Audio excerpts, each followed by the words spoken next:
apologies for the distraction, but we will now engage in lecturing behavior. Okay. Ladies and gentlemen, teams and team building. So this lecture basically has a couple parts. The first part of it is going to talk about teams. I'm going to get into issues of human capital and efficiency and effectiveness, and talk a little bit about the issues of long hours and team deterioration because of them.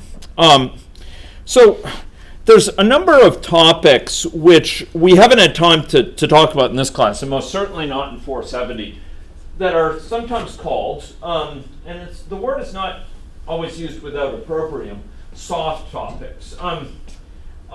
These are topics which are hard to lecture about in a fashion that points to quantitative evidence. They're not amenable to as many formalisms. Our understanding of how to characterize them in a rigorous way is still in its early development, more relevant to 394th in this class. But they have very clear bearing on success of software projects.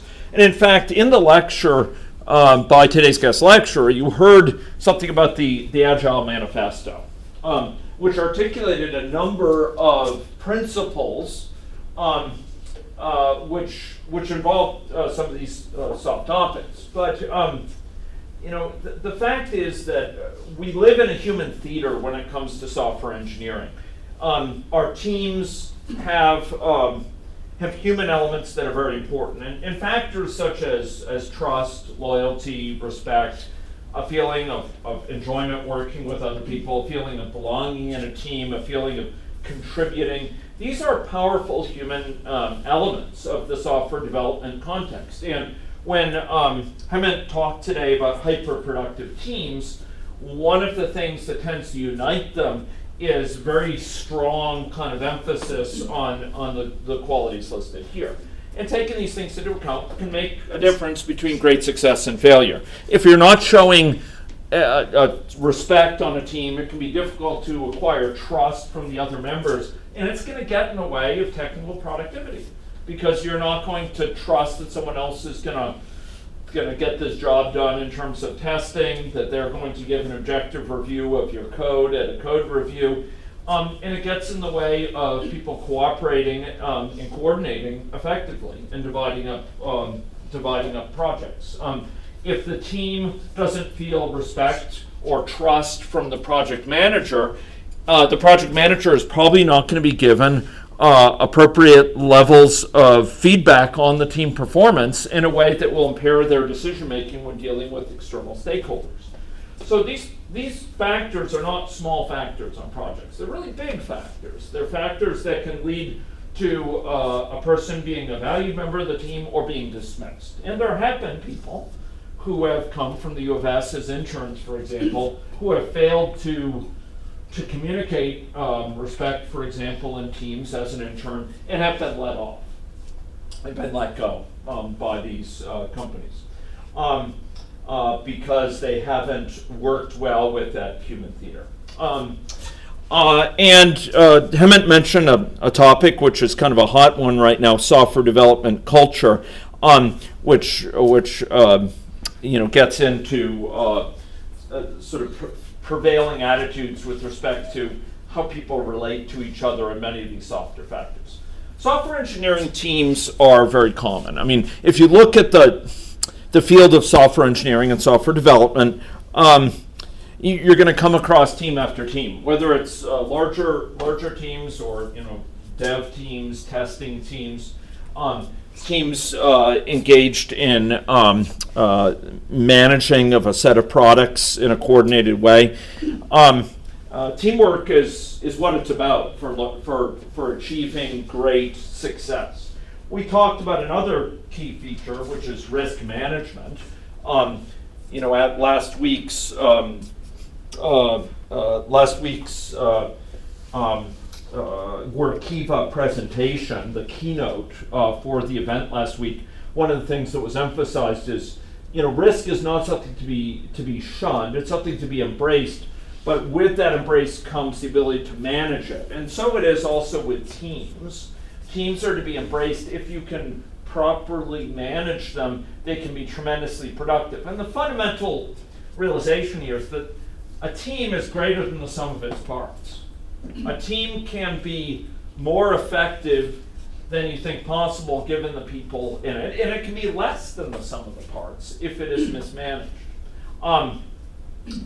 Teams make work far more enjoyable at times. They can help the team as a whole sort of get through stresses that would otherwise be debilitating, and they have a huge impact on project dynamics in terms of productivity, quality, turnover of the team, how quickly people are brought in and let go, the capacity to meet aggressive deadlines, capturing of knowledge so it doesn't have to be written down in an exhaustive form, and some other effects. But these are not small effects. In terms of productivity, it's estimated that some teams are several times as productive in terms of getting work done as others with similar technical background. Quality, an order of magnitude or more improvement in sort of level of quality that can be achieved. And turnover can probably make a difference of over a factor of 2 in an industry where people come and go fairly frequently. And why is it that we see these gaps across these different areas, productivity, but underlying quality as well? Well, higher trust, higher morale. Higher trust means lower barriers to coordination, better decision making because the manager is well informed of the situation rather than having it hidden from them. A sense of craftsmanship on the team, lower risk of burnout, and reduced turnover, which means less training overhead, more institutional knowledge on the part of a team, and more process expertise. And often these correspond to attracting the best talent to the team. Really good teams are teams people want to work for. There were a couple teams I know of that were just famous for this. People wanted to work on the team that was the Apple Macintosh OS team. They wanted to work on that. They would come to Apple to work on this or to work on iPhone development. I knew people who came from across the company to work on the Microsoft Excel team because the product was famous for being a good quality product, for being quite leading, and people wanted to join that team. They had heard about it and heard about the quality. And those are by no means alone. People want to join teams as a career step that are productive, and so you can get your pick of really, really good people. So teams have a key role across many different areas, and unfortunately I have to go quickly through these slides. And great success in projects often correlates much better with team characteristics than supremely talented individuals. Yes, there are individuals who are really famous for prolific code writing. Charles Simoni at Microsoft in the early 90s, Andy Hertzberg at Apple,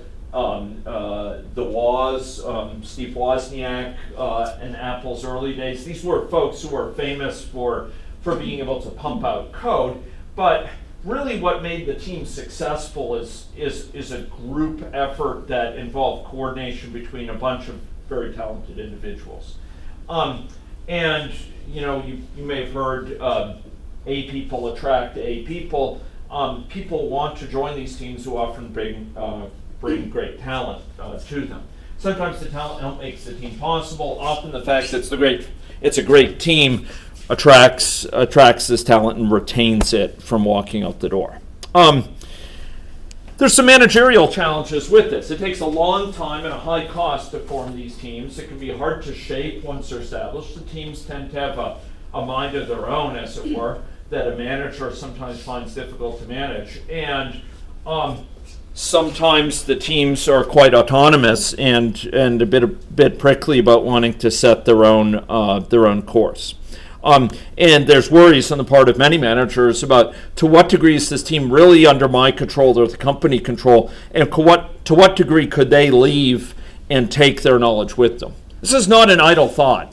There have been famous cases where that's happened, where whole teams have left, for example, one company and gone to another and brought a whole set of technologies and knowledge and know-how and skill sets to these new firms, leaving the old firm, often a competitor, worse off than the new firm much further along.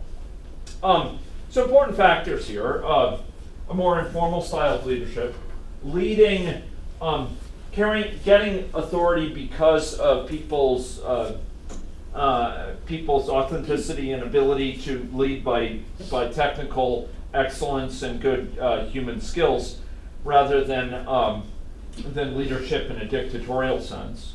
Trust, reuse of the team for different projects, not just splitting it up as soon as a project is delivered, but reusing it for additional projects. And a certain balance of sort of cooperation and competition within the team in a fun sort of competitive way. There's a notion in software of a Jelled team, which is very important, and you'll hear it sometimes outside of software. But typically these are small teams. The team takes on a life of its own. It has high motivation, high self-direction. There's a sense of the team doing something really interesting and working together in an unusual way, and often achieving something that's pretty unusual. The launch of the Mac was a great example of this. First time a revolutionary product comes out, sometimes those come out of these sort of Jelled teams. People are bonded and cohesive, and that's a collective sense of ownership and responsibility. I mentioned that earlier, a collective sense of code ownership, for example, and a sense of group identity that goes beyond the company or being just co-workers. It's something where the team is greater than the sum of its parts. The work is fun. People enjoy. They look forward every day to contributing to this team. They're surrounded by people they like and enjoy working with and trust. And this trust allows for really wholesale work together in a way that otherwise might be difficult. Interestingly, these teams tend to be resilient to turnover. I've worked on a couple of these teams, and it's awesome. It is awesome as an experience. And they can withstand a lot of outside pressures, pressure from management, pressure from clients, because of the sort of coherent nature of the team itself. There tends to be high morale, growing ownership over things, a fair bit of flexibility in who does what. People understand each other well enough, have worked together for a long time, and a lot of things can be stored in their head rather than written down because people leave less frequently. And there's sort of this parallel example of sort of friendship and work.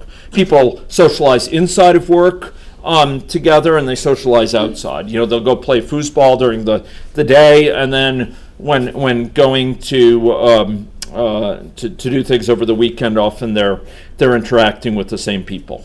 I remember working in the technology industry in the early 90s. There was a group of folks who would do this. They'd be working together during the week, and on the weekend, a lot of them owned planes, and they would go flying together. Or they would go bowling, or go play cards at night, or what have you. There was a bunch of different activities that they would pursue together outside because they loved working together, and they enjoyed outside interactions as well. A team like this can be confident enough to say no. I mean, really the loyalty, the sense of belonging is one having to do with the team, and that ends up scaring a lot of managers. Managers have a very varied relationship with respect to these teams. Some managers, they recognize that it's incredibly productive, but some managers fear it. They fear they can be arrogant or headstrong, insular, and managers can feel this sort of sense of team loyalty, and the people can leave. I've seen teams like this disappear really quickly when they reach the breaking point, and people do leave together. They say, look, that person's leaving, they screwed him over, I'm not going to stick around. I'm out of here as well. There's a sense of group identity, which means that if people see an injustice to part of the team, they don't often want a lot to do with it, and they will sometimes leave. There is a sense, there were ideas at one point in the field of sort of having people compete in teams, but the current thinking is that out and out competition between different members of the team probably is not effective for high productivity, and that it can lead to lower morale. Rather, you want sort of a friendly sort of cooperation that might involve a little bit of competition in finding bugs or what have you, but really doesn't emphasize competition as a central feature of the workplace. So what forms a Jelled team? Well, you can't make a Jelled team happen, but you can do things that will prevent it from happening, and you can do things that will make it more likely to happen. Putting people in physical proximity, you heard it today. Hemant said, working with someone from Calgary is challenging.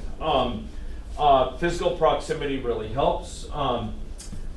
Shared decision making within the team and with the manager. Manager that's a facilitator and listens a lot to what the team would like to do. If the team is saying, look, we really want to take a sprint to refactor this code, not standing in the way of that. Or if they feel that, we really feel that putting in place this direction for how these features might evolve would be what we think is most effective, at least listening through that carefully. Managers need to accept criticism from the team and respond to it, be responsive to it, and to preserve and protect these teams. This might sound strange. Of course people, sounds like, would want to protect them. But no, sometimes managers want to take the people on this team and divert and put them on other teams that aren't performing as well and break up the team. And often that's sort of killing the goose that lays the golden eggs. There's a lot of delegation that goes on, and this notion of earned power, of having a sense of management that commands a degree of sort of authority, not by enforcing it, but by convincing and showing success in achieving things. Sometimes it means giving the team a space away from others and show that you're really listening to the team and paying attention and providing opportunities for outside socialization, taking time off.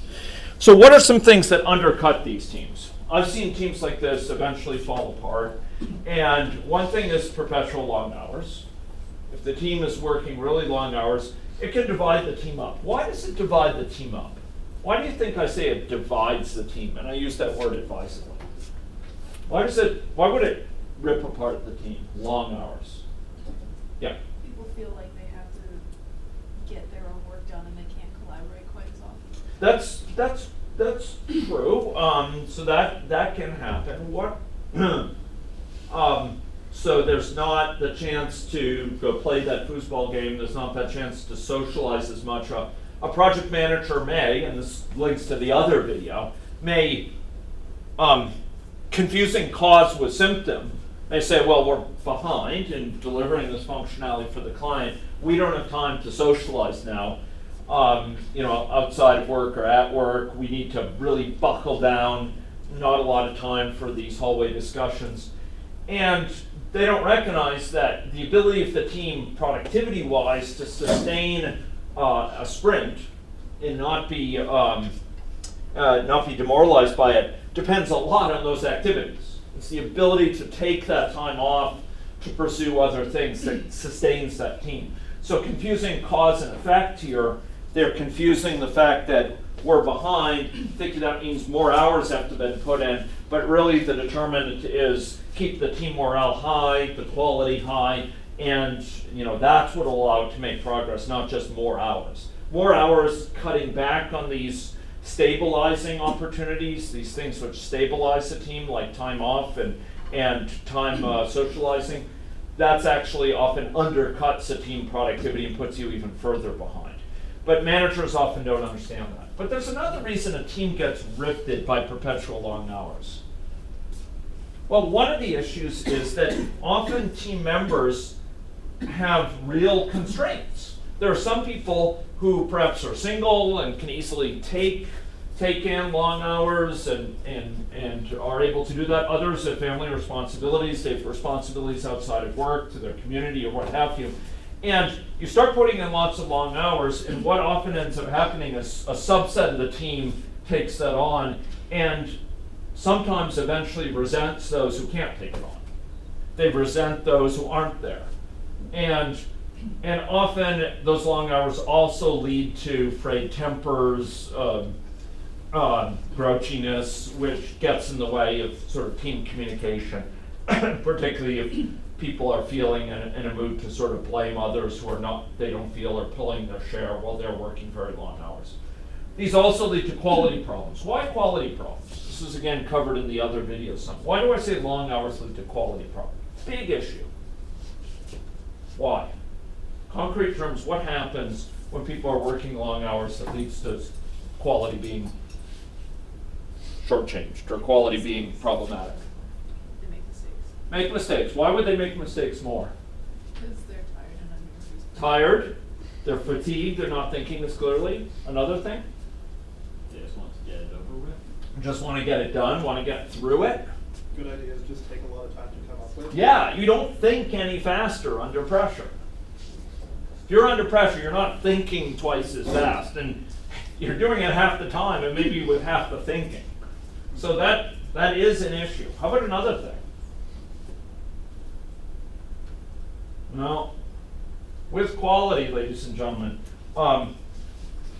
if you're working very long hours, often part of the team can't be there. You have to make decisions without consulting them, without being able to talk with the person who wrote this code about how it does, and you end up jumping to conclusions. And sometimes, say it ain't so,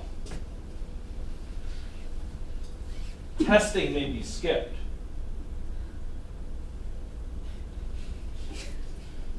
Can you imagine that? People might not put assertions in.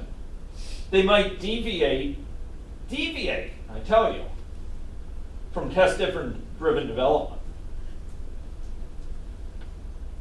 And that deviancy may not be detected. But no, it may be that the quality processes are actually put aside. Under great pressure, absent back pressure, it may be that certain reviews don't get done. That those peer reviews that would have taken place, the pair programmings that would have taken place, don't take place. Once again, penny wise, pound foolish.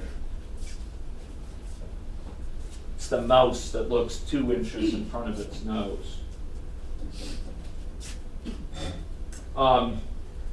These are problems, but they are problems that come up in spades with working long hours. People feel good about producing quality product, and if quality starts to suffer, it impacts morale as well, and adverse morale ends up impacting quality negatively. There's a vicious cycle there you'll hear about in the other video, very likely. Okay, another thing is defensive and control freak management. This may sound funny. It ain't funny. Believe me, I've worked in these situations. I remember one group I worked in. It was a great team, fantastic, doing great work, really high morale, cohesive. Unfortunately, we didn't have a manager who understood management. In contrast to some others who I've worked with who have been exquisite. So this manager felt intimidated by the team, and memos would go out. You know, we're not being as productive as we need to, therefore all vacation of more than 2 days in length needs at least 3 months notice. And no more than, I think it was no more than a certain number of days of vacation can be taken in the next 6 months or something like that at a time. Send out these memos which basically said, you know, you're not working hard enough, you need to tell me long ahead of time, you know, if you're thinking about taking time off. And And frankly, the team doesn't have a lot of respect for that. And the manager sensed that, and the manager sensed the team was in tension with them, and suspected they might be hiding information about what was going on, and things just go south in a hurry. And when they start retaliating against people, the team feels even less inclined to sort of play ball with the manager. Unbalanced risk and reward. The people who are taking on risks not being rewarded accordingly, particularly in the startup context, that's a big issue. Bureaucracy, violation of trust. A manager backs off of a promise that they made, or just pretends it never happened. I've seen that happen. I've seen people leave because of it. Manager said, "I never said that." Oh, the team remembers they said that, and they're not going to take that crap. Phony deadlines, which also violate trust. Impose quality compromises. I've heard that before. The team doesn't feel good about something, and it's forced on them. So one thing you'll hear in the other video is focus on symptom rather than cause, trying to micromanage, engaging in what Weinberg talks about, the twin sides of blaming versus placating, someone just giving in because to loud his voice versus sort of placing blame and turning into something into a witch hunt, taking criticism personally rather than trying to improve processes, management by fear. These things tend to work really poorly. Unfortunately, there's many stories where these things have come up in my professional life. So management can't create a Jelled team, but it can set policies that permit and encourage gelling. It can prevent gelling by activities, inadvertently or deliberately. The role of management here is often when you hire people, unless there are profound problems of them working with people, you're going to look for a place where this person's strengths will be tapped. And it may not be where you initially thought it was, but you're going to put your efforts into making sure that they get used in the position where they can really contribute within this team. Is how a fair bit of the management literature treats it. Okay. So what do managers do here? They facilitate, they delegate, they establish checkpoints for sort of monitoring of progress. They make investments in the team. You heard it in earlier today. Professional development investments. Allow people to go to training, to get bonuses, to have opportunities to invest in their careers. There's a lot of managers out there who are bean counter managers. What do I mean by a bean counter manager? They're focused on the very obvious sort of costs of things without realizing that some things are investments. Not to be viewed as costs, but to be viewed as an investment. What's the difference between a cost and an investment? Both take money to put into it. What's the difference? One can bring money in long term. Yeah. So in one case, you're using this money to build up value. The other case, you're spending it, and it's gone once it's spent. The other, you're building up an asset, something you have in hand, something that you can retain, right? So the risk here, and we'll get into this, is managers who view people as cost rather than people as assets, and training, the costs associated with training as cost to the team rather than building up an asset. There are many firms these days which recognize that time spent investing in professional development or professional interests do pay back in terms of retention, in terms of skill set building, in terms of morale, etc. We'll come back to that in a minute. Good managers also listen to gripes and conflicts. They have their ear on the ground and try to identify issues early so they don't balloon. and they coordinate and buffer with respect to outside world so that the client doesn't directly bother these folks, so that distractions can be removed from their life. Okay.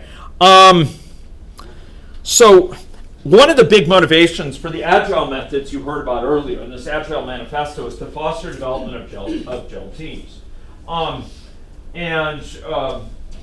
And rigid processes, as were very common in waterfall type models, were viewed as stifling the enthusiasm of the team, of putting someone and feeling like automatons to some process, and eliminating sort of sense of trust and self-direction, replacing intrinsic motivators for people to participate with more bureaucracy. So this contrast is made between capital, where basically you're investing and you're retaining an asset. You're merely converting between forms of values. You're investing money and you build up an asset in the form of skills, you build up an asset in the form of knowledge, you build up an asset in the form of morale. There's a big difference between that and just operating expenses or costs. Costs are things you invest in. There's no asset built up. There's no long-going value that are coming out of it that's going to pay you back later. By contrast, capital, when you're investing in capital and an asset, you're getting something of value. So you're spending money for capital for something that can pay back later. That could be, a building. It could be land, but it could be machines. But it could be morale, it could be trust, it could be aspects of knowledge or skill set.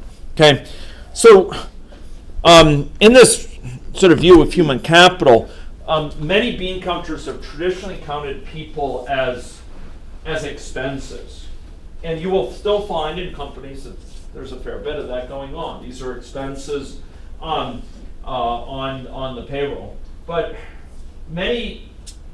in many ways, the things invested in those employees turn out being investments. One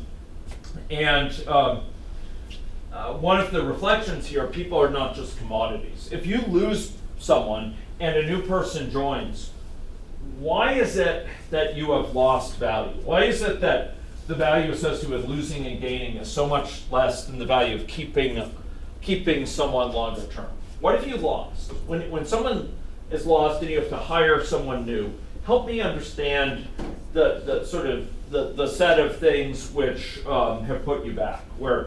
Why is it that I say the value of that is so much less than retaining someone? So list off the things which cost you when you lose someone and bring someone back.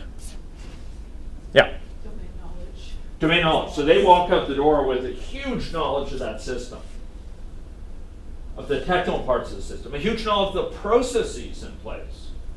Who does what within your team? Who to go to with certain types of questions. What else, though, are the costs? There's a bunch of other costs associated with losing and regaining people. The time you spend training workers? Yeah, that's huge. You bring someone on, you got to train them. Who trains them? They don't walk through a beam and get instantly trained, right? At least not in companies I've worked in. Enter the training beam. That doesn't happen. If you all did, you wouldn't be here. You'd be out walking through the training beam. So who trains them? Some of your most valuable people train them typically. The people who know the most about the system. They take their time away, right? What else happens when someone that you really like walks out the door? Other people start thinking about walking out the door. Morale goes down often. So the people that you hire, they're not going to be as knowledgeable, and so their code quality is not going to be as good. There's going to be more mistakes made, which is going to take tester time away from where it could have been spent otherwise. So when you lose and gain someone, same head count. From the point of view of the bean counters, maybe it's a net gain. You get to pay this person who comes in less. You're a lot behind. A lot behind. Sometimes the cost is treated as like a year's salary of cost. Sometimes it may be 2 years' salary of cost. You're behind. because of the training overhead, because of the overhead associated with sort of loss of knowledge, etc. So interviews, training, you go through a lot of interviews to hire one person. Sometimes you don't get the person you like. So there's lots of institutional knowledge, morale hit, etc. Okay.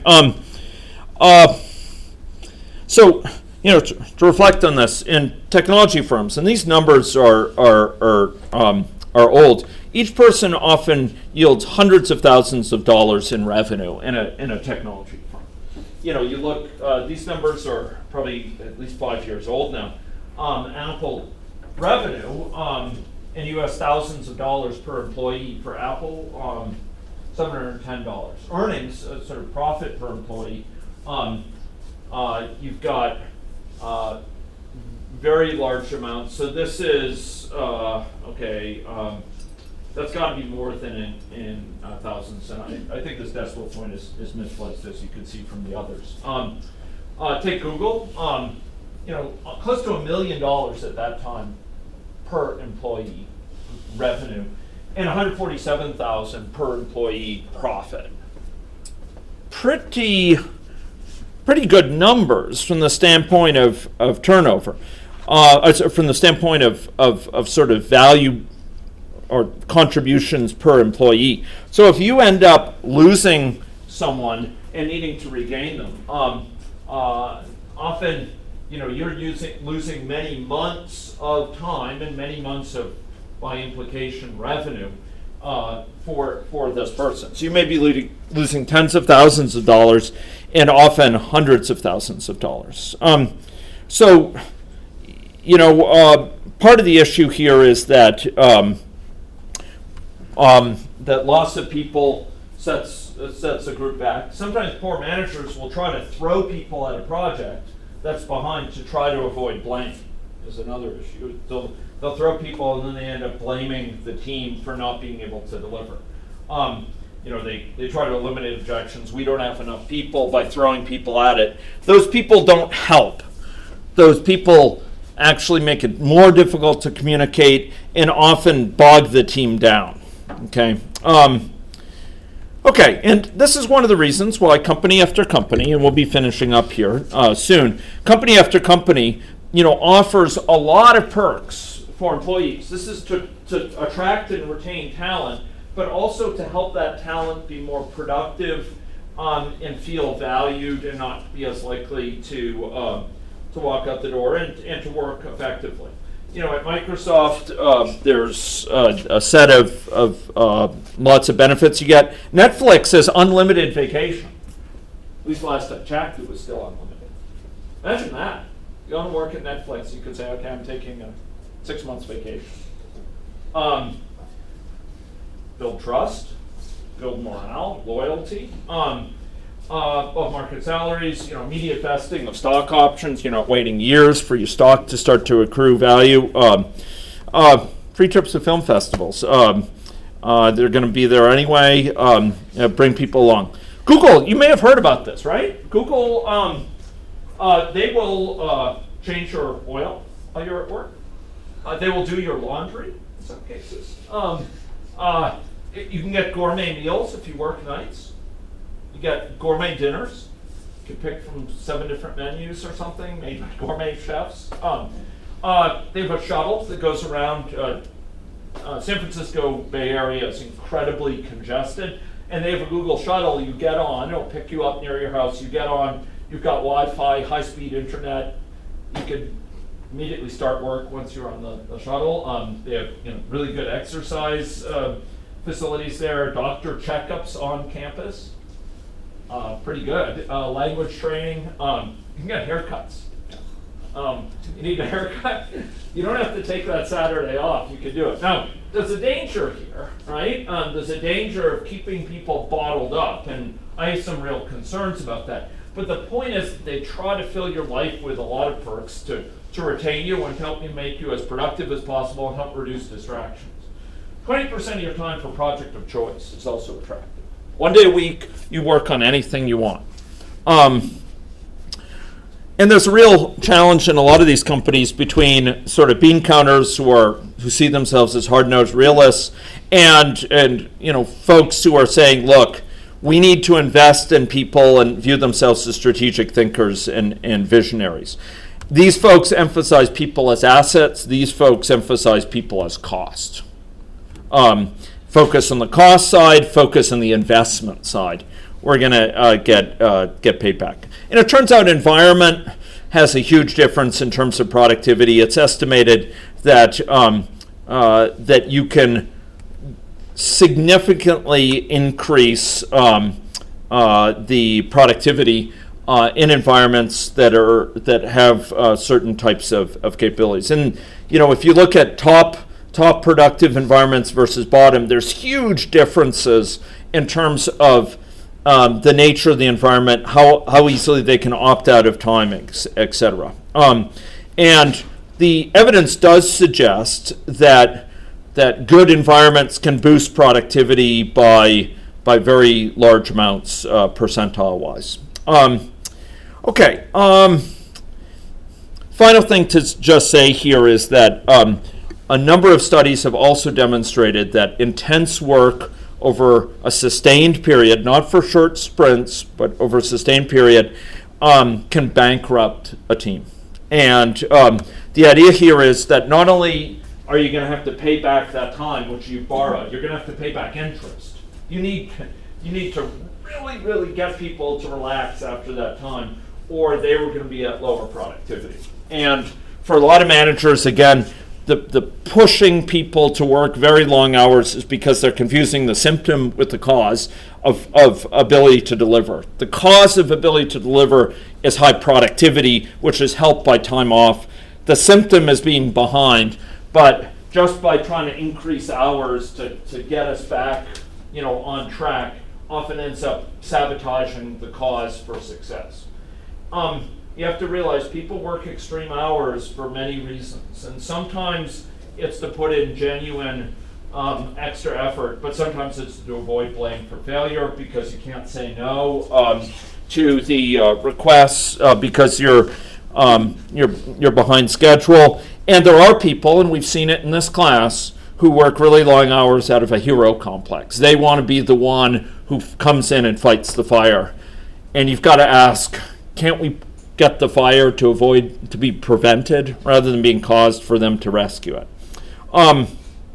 So Lister's law, people under time pressure don't think any faster. It was mentioned earlier. Okay, we don't have time to go through the extra slides, although I'll post them. There were just a few extra slides. The overall picture here is when it comes to hours, sometimes long hours are the easy way out.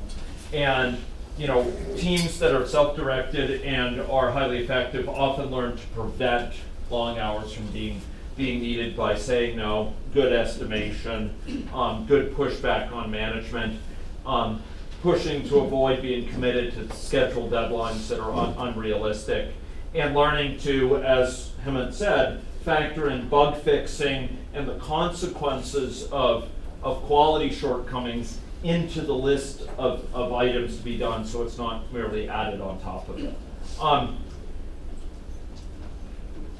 So those are all we have time to discuss on this issue. Thank you very much for your attention and for the extra time you've lent this lecture. I will look forward to being with you at S320 on Thursday for the project presentations, and for Team 3, we'll be going over to the room with the Oculus Rift towards the close of the session, so you could see a demonstration by their team. Okay? Look forward to seeing you there and finishing up the official lectures for the class.